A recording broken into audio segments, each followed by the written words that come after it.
참 예수님, 오늘은 8월 18일 연중 제19주간 금요일입니다.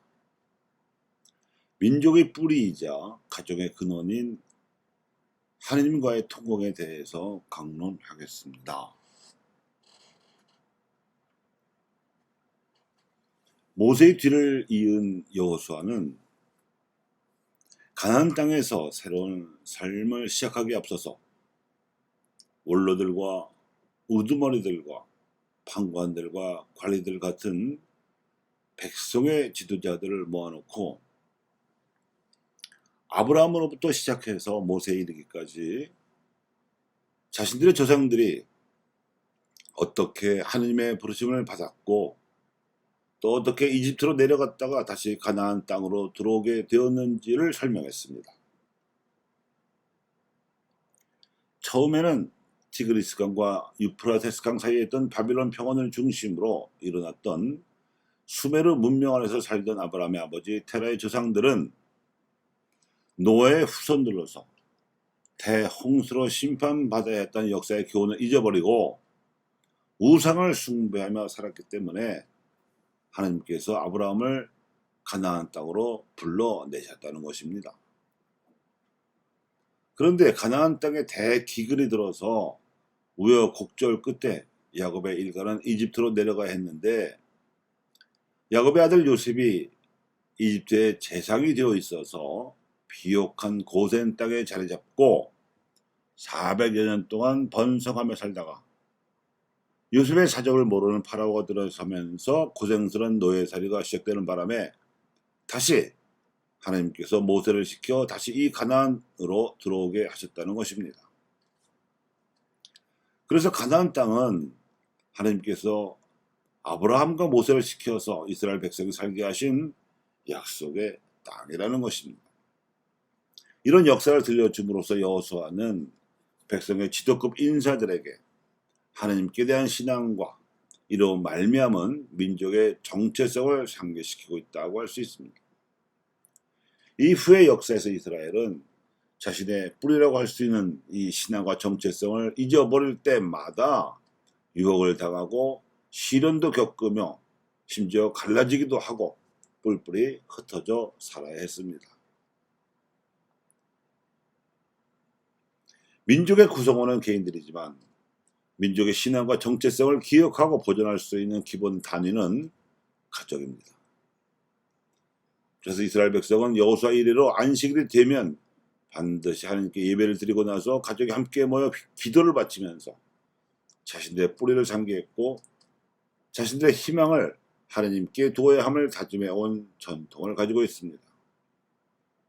그런데 예수님께서는 부부의 이혼에 관한 바리사이들의 질문, 즉 무엇이든지 이유만 있으면 남편이 아내를 버려도 됩니까? 한 엉뚱한 질문을 받으시고는 여호수아보다 더 거슬러 올라가서 말씀하셨습니다. 즉 사람을 남자와 여자로 창조하신 분과 이들을 부부로 맺어주신 분은 하나님이심을 밝히신 겁니다. 성가정은 모든 부부에게 주어진 약속의 땅과도 같습니다.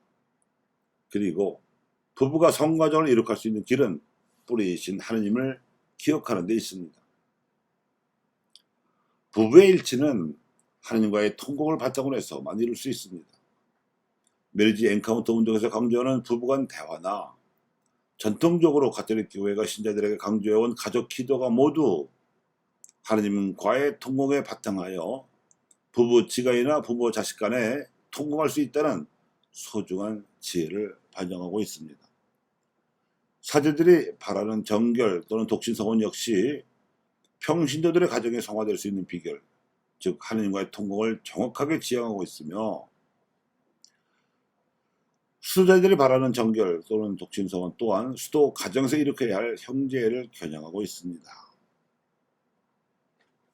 하나님과 통곡을 먼저 이루어야 부부가 일치할 수 있고 더 나아가서 가정의 성화를 이룩할 수 있는 혼인성사의 품위는 사제의 독신 생활이 하나님과의 통곡을 바탕으로 평신도들과의 통곡으로 나아가서 교회의 일치를 이룩할 수 있는 성품 성사의 품위와도 본질상 동일한 것입니다. 수도자들이 서원하는 정결 허원 역시 하늘나라를 위한 은총이라고 가르치는 공유의 가르침에 따라서 수도 가정의 형제를 일으키는 차원을 넘어서 가정성을 일으켜야 할 평신도들에게 모범을 보여주기 위한 것입니다.